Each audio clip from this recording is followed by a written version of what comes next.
All right, let's talk about protein. For something so important, it's kind of misunderstood, right? Well, today, we're going to build a super simple blueprint to help you get it right. Let's jump in.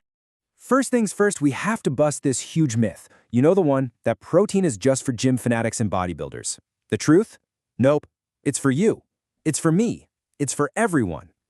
So let's get into the nitty-gritty of why this nutrient is so essential for every single one of us, whether you lift weights or just, lift yourself off the couch. Now, while it's for everybody, it is especially crucial for a few groups. For women, it's a huge deal for hormone balance. For those of us hitting middle age, it's basically our best friend in the fight against muscle loss. And hey, if you're trying to lose weight, its ability to make you feel full is an absolute game changer. So if you're one of these groups, you're going to want to listen up. So what's protein actually doing in your body all day? Let's pull back the curtain and look at its real job description. It's literally the foundation that your daily health is built on. Think of protein as your body's personal construction crew. It's constantly building and repairing things. But it also gives you that amazing feeling of being full and satisfied after a meal. That's satiety, and it keeps your blood sugar stable. That means no more crazy energy dips in the afternoon. On the flip side, when you don't get enough, your body lets you know. Ever feel hungry like 30 minutes after eating? Or notice more hair in the drain? Or just feel kind of weak? And yeah, trying to lose weight feels like running in mud. It just gets so much harder. So if you remember one thing, let it be this. Protein doesn't just build, it protects. It's like your internal bodyguard, defending everything from your muscles to your energy levels. Okay, we get it. We need it. But where from?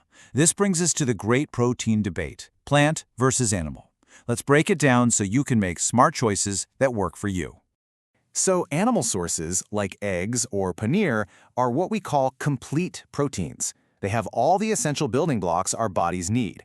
But plant sources, like dal and chana, they're loaded with fiber and these amazing things called phytochemicals, which are like little protectors for our cells. It's not about one being better, it's about understanding what each brings to the table. Now, for all my plant-based folks out there, this next idea is absolutely key. It's called complementary proteins. Sounds a bit scientific, I know, but it's actually just some good old-fashioned kitchen magic that's been around for centuries. Think about it like this. Rice by itself is missing a few pieces of the protein puzzle. Same with dal. But when you put them together in that classic, delicious bowl of dal rice, boom! You've just created a complete protein. It's the perfect nutritional team-up. And this is why so many of our traditional meals are just brilliant.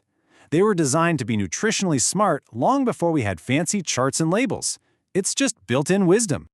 All right, let's get real for a minute. Let's talk about a huge mistake, a super common pitfall, especially in many Indian diets, that could be undoing all your good work. So I'm going to ask you to think about your own plate for a second. What do you think this big mistake is? Just give it a quick thought before we dive in. Here they are, the big three. Number 1, treating dal like it's just a watery side dish instead of a main event. Number 2, starting your day with a breakfast that's all carbs. And number 3, this cultural thing where, often, women in the family end up getting the least amount of protein. And these mistakes have sneaky consequences. They lead to your body not being able to maintain muscle, which tanks your metabolism.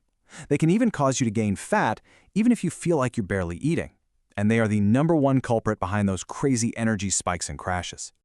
But hey, enough about the problems. Let's build the solution. We are now officially entering your daily protein blueprint phase. Simple things you can do like today. You can forget about counting grams and all that complicated stuff. Here's the golden rule. For every meal, aim for a portion of protein that's about the size of your palm.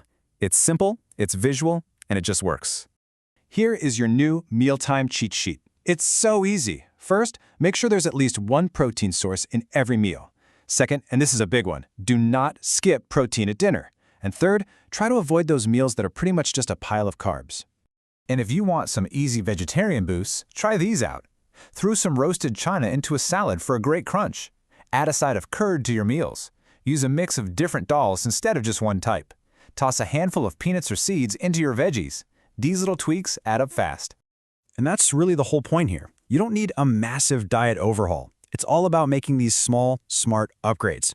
They might seem tiny, but trust me, the impact they have on your health is absolutely huge.